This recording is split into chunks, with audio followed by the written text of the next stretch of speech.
नमस्ते भारत, आप देख रहे WH न्यूज पॉडकास्ट में आपका स्वागत है। आज मेरे साथ एक विशेष मेहमान है। हर प्रोग्राम में हम एक विशेष मेहमान को हमारे स्टूडियो में बुलाते हैं और उनका हम पॉडकास्ट करते हैं। मैं उनका परिचय दूंगा कि गांव से लेकर नागपुर तक, मतलब एक गांव खेड़े से उनका जो प्रवास हुआ और नागपुर में आए, ये एक जो बड़ी स्ट्रगल वाली स्टोरी है। आपको भी सुनेंगे तो कि आपको भी लगेगा कि नहीं कि ये असंभव का संभव कैसा किया इस व्यक्ति ने।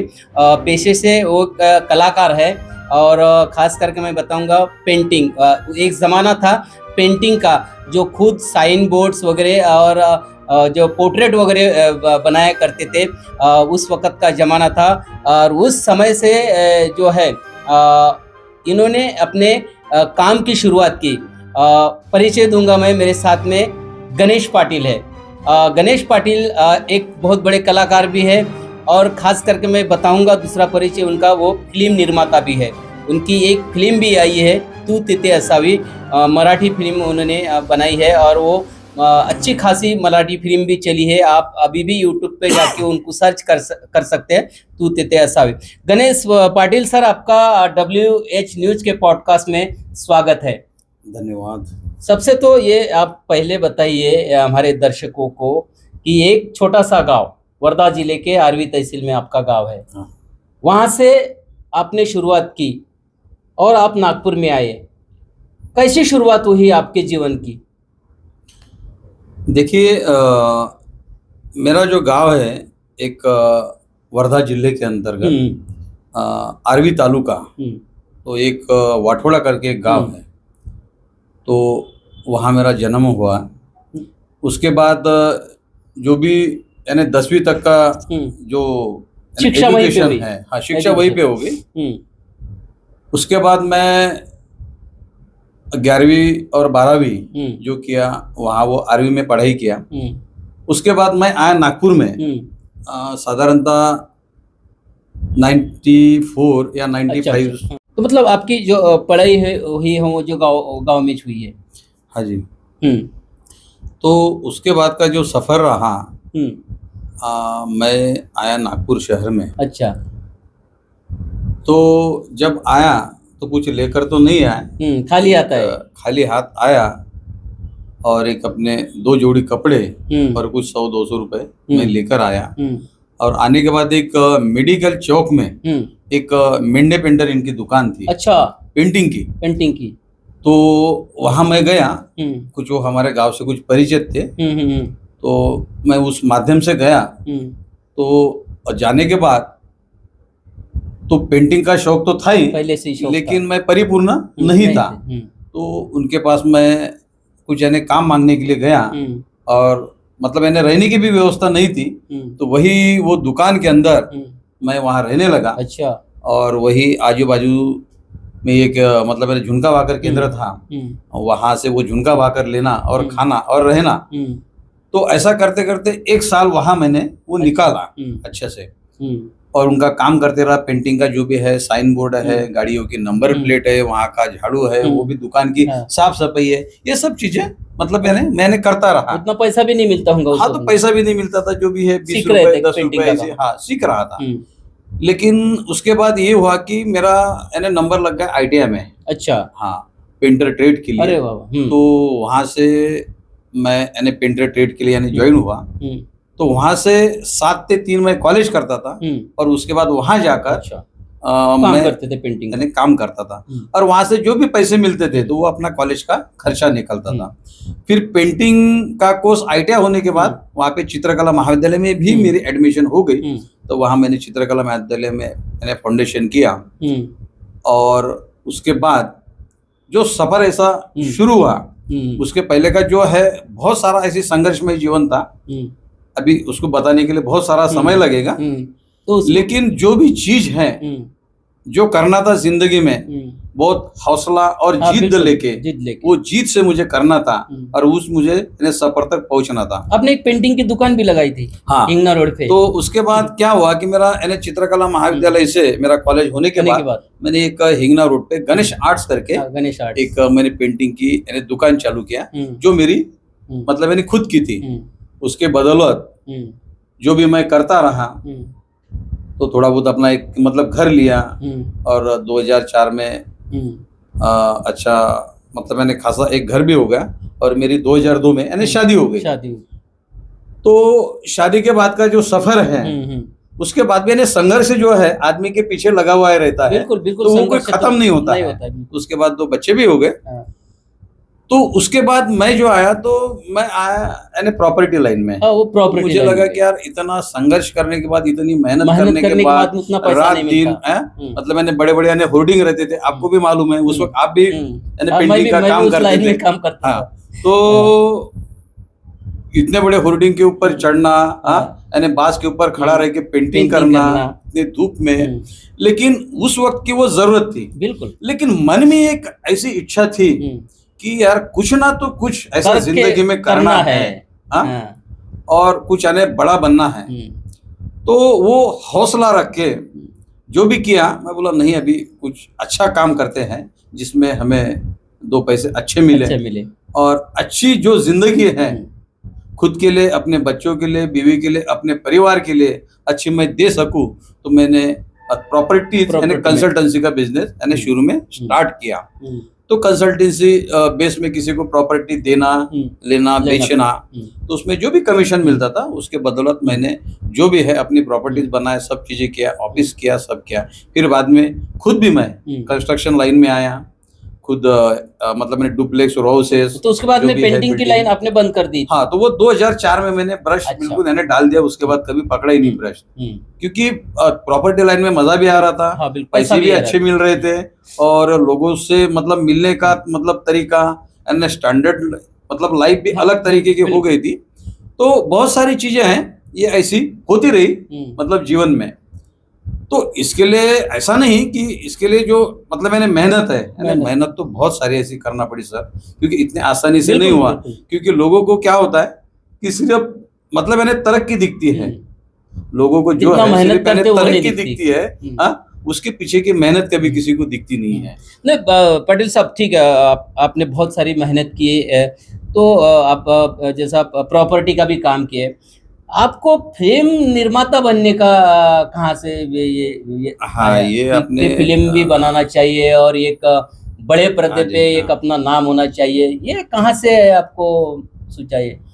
हाँ, देखो कैसा है खौसे साहब कि शौक तो जो भी है, कला जो है, कलाकार तो मैं शुरू से था ही। बिल्कुल, कलाकार पेंटिंग से लेके तो संगीत से लेके, तो उस वक्त भी मैंने मतलब मैंने गांव के अंदर, गांव खेड़े में इधर उधर जाके जो भी भजन मंडली रहती थी, तो उस वक्त भीम गीत, बुद्ध गीत का कव्वाली, ये सब चीजें तो मैं करता ही था। लेकिन वो शौक था ही, तो मुझे लगा कि चलो कुछ नया कुछ करते हैं। थोड़ा सब चीजें डेवलप हो गई है, सब चीजें लाइफ सेटल हो गई है, सब चीजें हो गई। तो कैसा रहता कि आदमी का एक मतलब जॉनर आदमी को कहीं ना कहीं एक खींच के लाता है कि यार नहीं, कुछ तो ऐसा करे, कुछ तो ऐसा करे कि जिंदगी में कि लोग हमको समझे, या कहीं प्रसिद्धि मिले, या अपनी जो कला है लोगों के सामने हम किस तरह उसको प्रेजेंट कर पाए। ये मतलब जरूरी बात जो होती है, तो वो करना मैंने जरूरी समझा है। तो ये बहुत बड़ा कदम था आपका, लाइक फिल्म बनाना। हाँ, फिल्म बनाना ये तो बहुत बड़ा कदम था, क्योंकि ये मतलब अच्छों को लेके और नाम भी लगा है फिल्म निर्माता गणेश पाटिल। हाँ, फिल्म निर्माता, हाँ जी। तो अब कैसा हुआ कि मैं कुछ कारणवश मतलब मुंबई में गया और मुझे लगा कि चलो यार कुछ अपन एल्बम्स वगैरह गाने के बनाते हैं। तो शुरू में क्या हुआ कि मैंने कुछ एल्बम्स बनाए। पहला एल्बम बनाया एक मतलब इलाही खैर हो, जो मेरा हिंदी में एल्बम है, जी कुमार पाटिल एंटरटेनमेंट जो मेरा चैनल है उस पर है। उसके बाद बनाया हिंदी एल्बम मैंने मतलब 13 सात मांगे दीवाना दिल, बस तू ही तू है मेरी मंजिल। उसके बाद हमारे कोरियोग्राफर है यानी गणेश जी नागदेव है, हाँ, और एक अपने यहाँ पे एक कार्मिक नगर में रहते हैं, तो उन्होंने वो गाना लिखा था। एक वो चिंटू नागड़ा, वो चिंटू नागड़ा का भी गाना चिंटू बड़ा famous नागड़ा हो का गया भी आपका। हमने गाना किया। हाँ। उसमें वो कोरियोग्राफर जो की है इन्होंने यानी गणेश नागदेव जी ने की है। काफी अच्छा तो किया उन्होंने भी। हाँ, तो वो भी अच्छा यानी सुपर हिट रहा। फिर उसके बाद ऐसे में एल्बम तो किए हैं, लेकिन वहाँ जब मैं यानी बॉम्बे शहर में था तो कुछ यानी बड़े कलाकारों की जो भी ये पार्टियां होती थी तो उसमें मुझे बुलाया जाता था, जो भी मैंने एक यानी सर्कल बनाया था। पहचान बना लिए थे आपने हाँ, वहाँ तो पे? पहचान बना लिया था। जो भी मैं यानी 2016 से लेके यानी 2017 तक मैं वहाँ पे रहा, तो वहाँ पे अच्छी खासी पहचान हो गई थी। काफ़ी सारे जो भी आर्टिस्ट है, बड़े बड़े कलाकार है, प्रोड्यूसर है, लेकिन वहाँ जब जो भी मेरी पहचान करवा के देता था तो यानी मतलब यही मतलब मैंने प्रेजेंटेशन था मेरा कि यार ये मतलब मैंने प्रॉपर्टी डीलर है, एक बिल्डर है, ये नागपुर में अपना प्रॉपर्टी का काम करते हैं, बड़े बड़े लोग आते हैं, तो बड़े बड़े लोग आते हैं। लेकिन वहाँ क्या होता है कि भाई तुम इंडस्ट्री में क्या हो, इंडस्ट्री में क्या हो, ये मतलब ये पहचान नहीं थी। हाँ, ये पहचान नहीं थी। तो वो बड़ी एक ऐसी अजीबोगरीब सी बात ऐसी मतलब दिलो दिमाग में ऐसी लग गई कि यार चला ये भी पहचान करना चाहिए। तो ये भी पहचान करना चाहिए कि जब हमको जिन लोगों को हम मतलब यानी सिर्फ यानी पर्दे में देखते हैं, उनको यानी मिलने के लिए तरसते हैं, तो वो हमको आज तो यानी इजीली उनके साथ उठ रहे, बैठ रहे, खा रहे, पी रहे, जो भी है, तो हमें भी उस लेवल तक, क्योंकि मतलब मेरा कोई ऐसा खानदान तो इस इंडस्ट्री में था नहीं, क्योंकि मैं वैसे भी मतलब यानी गरीब घर से ही आया हूँ, और पिताजी से लेके जो भी है शेतकरी रहे, लोग हाथ मजदूरी रहे, मतलब करते रहे। लेकिन मुझे जो करना था कि एक अलग अपनी एक पहचान बनाना है, तो यार करना क्या, तो एक एज अ प्रोड्यूसर करके एक फिल्म निर्माता यानी एक बॉस बन के काम करो, छोटा मोटा काम न करते हुए एक बॉस बन के हमें काम करना है। तो मैंने एक वहाँ रहते रहते एक मतलब मैंने स्टोरी लिखी थी, खुद मैंने ही लिखी थी, और संकल्पना मेरे मिसेस की थी, नीलिमा पाटिल की। तो वो मैंने स्टोरी लिखी और उसको फिर हेडलाइन दी गई वो स्टोरी को, तू तिथे असावे। तो उसमें भी एक जो हीरो है उसमें जो, तो उसका एक जो भी है उसमें एक वो संघर्ष जो जीवन है वही उसमें बताया गया है। वो अभी भी प्राइम अमेज़न पे वो मेरी फिल्म है, तू तिथे असावे, अच्छे चैनल पे है। तो उसमें जो स्ट्रगल है वो जिंदगी का, वो मैंने उसमें सब पिक्चर में मैंने दिखाया है। कुछ सीन उसमें से कट हो गए क्योंकि 3 घंटे की पिक्चर थी, लेकिन उसमें सिर्फ मुझे 2 घंटा 10 मिनट में मुझे दिखाना था, तो काफी सारे जो सीन है उसमें कट हो गए, लेकिन फिर भी जो भी है वो लाइनअप अच्छे से हो गई है, और वो लोगों ने पिक्चर को उसको सराहा भी अच्छे से। कलाकार भी आपने लिए? हाँ, उसमें कलाकार भी मतलब मैंने नाम उनते थे, यानी विजय पाटकर सर, उसके बाद थे अपने यानी जोशी सर थे, उसके बाद मोहन जोशी थे, और वो समीर धर्माधिकारी, और वो तानी पिक्चर के जो अपने वो अरुण नलावड़ी जी थे, और समीर धर्माधिकारी, भूषण प्रधान, पल्लवी पाटिल। तो ऐसे बड़े बड़े कलाकारों को लेके मैंने वो फिल्म भी बनाया, और उसमें गायक भी अच्छे ले, आदर्श शिंदे से लेके जसराज से लेके वैशाली माड़े से लेके बेला शेंडे, स्वप्निल बांदवड़कर, ऐसे बड़े बड़े जो भी है सिंगर उसमें मैंने लिए, और बहुत कोशिश बहुत अच्छे से की वो फिल्म को बनाने की, और फिल्म बनी भी अच्छी, बनी अच्छी बनी। और वो 2018 में 7 दिसंबर 2018 में वो फिल्म मैंने रिलीज भी हुई। तो बात ये है मतलब मैंने बताने का जो है कि अगर मन में ठान लो कोई भी बात ठान लो, हाँ, कोई भी बात ठान लो, उसको करना है तो उसको तरीके से करके उसको मतलब मैंने जरूरी है। तो मैंने फिल्म बनाया, उसको रिलीज करके बताया, और लोगों तक पहुंचाया, लोगों ने भी देख लिया, और वो लोगों ने भी देखा है। पाटिल साहब, आपने एक मूवी तो बनाई है तू तिथे असावी, और वो अच्छी खासी बड़े पर्दे पर महाराष्ट्र के लोगों ने भी देखी है। अभी अगला आपका प्रोजेक्ट क्या है फिल्म को लेकर खास करके? हाँ, ये अच्छा सवाल किया आपने। क्या हुआ कि 2018 में जो हमारी फिल्म थी तू तिथे असावे, ये रिलीज हो गई। रिलीज होने के बाद कुछ बीच में जो ये कोरोना का माहौल चला था, हाँ तो ये 2-4 साल तो ऐसे ही चले गए बिल्कुल। और उस बीच में थोड़ा हम लोग भी यानी डिस्टर्ब रहे।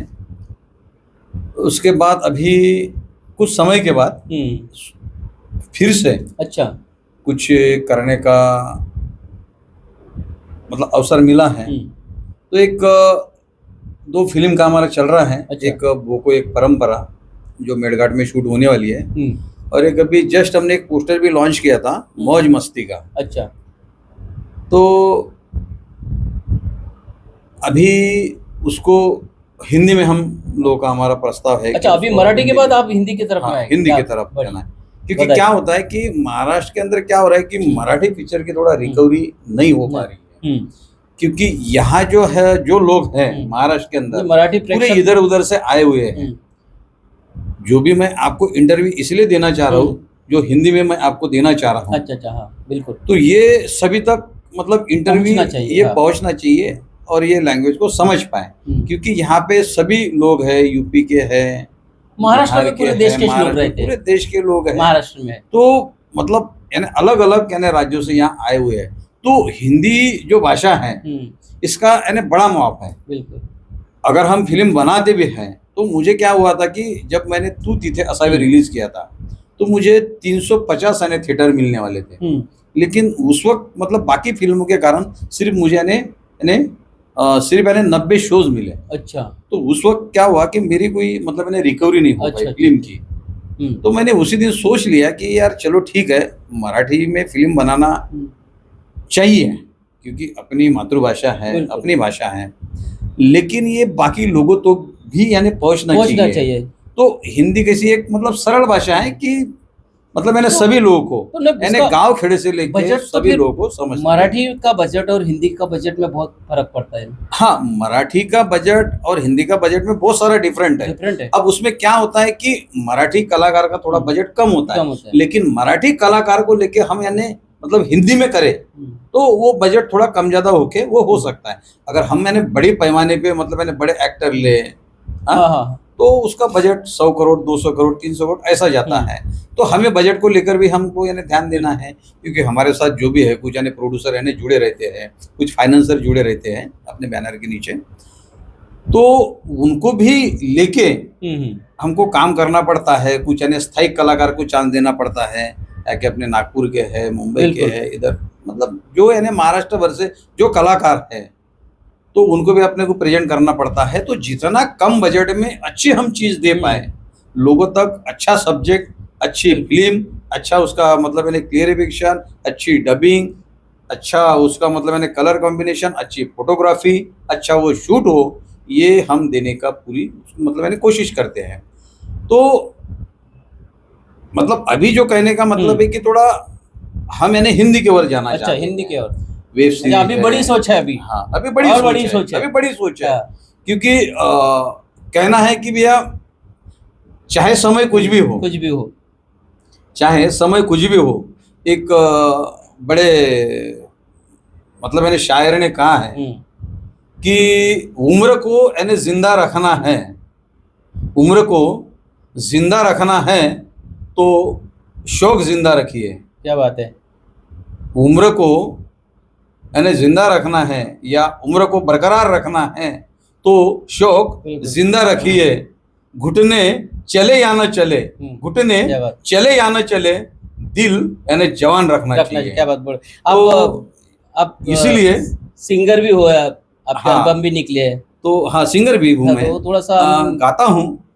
मेरा जो मेरी फिल्म थी तू तिथे असावे, इसके पहले मैंने आपको बताया कि मेरे कुछ एल्बम भी हुए हैं, लेकिन मेरे फिल्म के अंदर मैं प्रोड्यूसर तो हुई लेकिन मैं उसमें मेरे 2 गाने भी हैं। अच्छा, सिंगर भी जो महाराष्ट्र के अंदर यानी अच्छा तहलका मचा है वो गानों ने। एक तो मतलब विजय पाटकर और हिना पांचाल के ऊपर हमने शूट किया था चिमनी गेली उड़ून, एक मतलब मैंने मराठी सॉन्ग था उसमें, उसको अच्छे खासे मतलब लाइक भी है और अच्छे खासे बोल दीजिए ना थोड़ी 2 लाइन। और दूसरा एक गाना था एक दारा घरात माझ्या, जो वैशाली माड़े जी मतलब बड़ी सिंगर है, उनके साथ मतलब मैंने गाया हुआ गाना है। तो वो महाराष्ट्र के अंदर उस वक्त जो भी है 9X में, इसमें जो भी बड़े चैनल है, झी में, तो इसमें वो सेकंड नंबर पे वो गाना चल रहा था। अच्छा। जो गाना मैंने गाया है उसमें मतलब मैंने वैशाली माड़े जी और मेरा गाना था दारा घरा तमाशा। तो ये जो दो गाने हैं वो काफ़ी यानी पॉपुलर भी हुए हैं, लेकिन उसके बाद 2018 के बाद जो है कुछ वजह से हमारा जो भी यानी प्रोडक्शन हाउस है थोड़ा मतलब मैंने धीमे धीमे चलने लगा। फिर मैं और थोड़ा कुछ यानी जो मेरा बिजनेस है बिजनेस मैंने थोड़ा यानी टर्न ले लिया बिजनेस, क्योंकि मैं एक मतलब बिजनेस के तरफ में यानी रहता नहीं हूँ या एक ही चीज को मैं सीमित करके नहीं रखता। बिल्कुल तो मैंने थोड़ा होटल लाइन चुनी। अच्छा। हाँ, और होटल लाइन में भी है। हाँ, क्या बात तो है, मेरे वो तो मुझे पता ही नहीं था। तो मेरे 2-3 आज के डेट में होटल भी है। 2-3 होटल है। 2-3 होटल है, जो भी वो जी कुमार यानी रेस्टोरेंट के नाम से, अच्छा। वो लंदन स्ट्रीट के नाम से, ऐसे 2-3 होटल है। अच्छा, वाह। तो वो चल रहे हैं। तो मेरा रहता है कि चलो यार जहाँ के यानी डाइवर्शन थोड़ा अलग यानी ले लिया तो थोड़ा अपन भी थोड़ा यानी डाइवर्ट होकर अच्छा कुछ करे। लेकिन जो वो जुनून है, जो हौसला है, जो जीत थी, वो मैंने खत्म नहीं की है। अभी भी वो हौसला है। जो आपने जो प्रश्न किया कि फिर आप यानी मतलब यानी हिंदी फिल्म इंडस्ट्री में आप यानी पदार्पण कर रहे हैं, तो ये बात सही है आपकी, क्योंकि वो हौसला और जुनून खत्म नहीं हुआ। क्योंकि जहाँ से इंसान गिरता है, जहाँ से इंसान गिरता है वहीं से उठना जरूरी है और उसके लिए गिरना भी जरूरी है। जब गिरेगा नहीं तो कैसे समझ लेंगे। अगर गिरे नहीं तो आपको समझ भी नहीं आएगा कि इससे अच्छा क्या हो सकता है। तो लाइन तो सब यानी चेंज कर दिए, लेकिन इंडस्ट्री का जो है फिल्म का वो जुनून कोई कम नहीं हुआ। तो अभी हम उस पे यानी काम कर रहे हैं। अच्छा। तो वो फिल्म को भी यानी करने की कोशिश कर रहे हैं। वो भी 1-1.5 साल के अंदर आपको देखने को मिलेगी। बिल्कुल बिल्कुल बिल्कुल। पाटिल साहब, आपको शुभकामना है। जो आपकी ये पूरी जर्नी जो हम देखते आ रहे हैं, आपका प्रवास जो है गांव से लेके नागपुर, नागपुर से मुंबई, मुंबई से फिर यहाँ पर फिर से आपका जुनून कायम है। मित्रों, मैं आपको पाटिल साहब के बारे में उन्होंने खुद ही बताया है कि एक गांव से वो अपना शहर आए हैं। बहुत स्ट्रगल यहाँ पर की है, मगर उनमें अभी भी जुनून है। देखिए, अभी भी जुनून है। हमने एक फिल्म मराठी की बनाई, अभी हिंदी का फिल्म बनाने का उनका जुनून है, और उन्होंने जो ठान लिया वो बिल्कुल करते हैं, तो वो करेंगे। तो और उन्होंने एक और बात की कि अभी होटल व्यवसाय में भी वो यहाँ पर है। मतलब एक लड़का गांव से आता है और यहाँ पर अपना सब कुछ अपना वैभव बनाता है, ये बहुत बड़ी बात है। और ये जो है प्रेरणा जो है बाकी लोगों ने भी लेना चाहिए, क्योंकि बहुत सारे लोग गांव से आते हैं और लेकिन बाकी इस सारी चीज़ में वो लग जाते हैं, जिसके कारण उनका विकास होता नहीं है। मगर गणेश पाटिल जी ने नहीं, उन्होंने एक ही लक्ष्य रखा है कि मुझे कुछ तो भी बनना है और कुछ अलग करना है। अलग करके बताया है। पेंटिंग का काम किया, उसके बाद में बिल्डर का भी काम उन्होंने किया, उसके बाद फिल्म इंडस्ट्री में गए, निर्माता बने, प्रोड्यूसर बने और होटल लाइन में भी आज है। तो निश्चित रूप से पाटिल साहब, आपको WH न्यूज़ की शुभकामनाएं रहेंगी। आप आगे भी ऐसे ही बढ़ते रहेंगे, बड़ा मुकाम हासिल करेंगे। तो दोस्तों, ऐसे लोगों की प्रेरणा लेना बहुत ज़रूरी है। ये अगर वीडियो आप देखते होंगे और देख रहे होंगे तो निश्चित रूप से आप कमेंट बॉक्स में भी लिखिए क्या आपकी राय है इस चर्चा के संदर्भ में। तो और खासकर मैं फिर बताऊंगा कि गणेश पाटिल की प्रेरणा सभी ने लेना चाहिए, और गांव से जो भी शहर में आता है तो इसी तरीके से अपना नाम बड़ा करना चाहिए। पाटिल साहब, आपका शुक्रिया, आपका कीमती समय निकाल के हमारे स्टूडियो में आप आए, तो आपका धन्यवाद। तो देखते रहिए WH न्यूज़, लाइक करें, सब्सक्राइब करें। धन्यवाद, नमस्कार।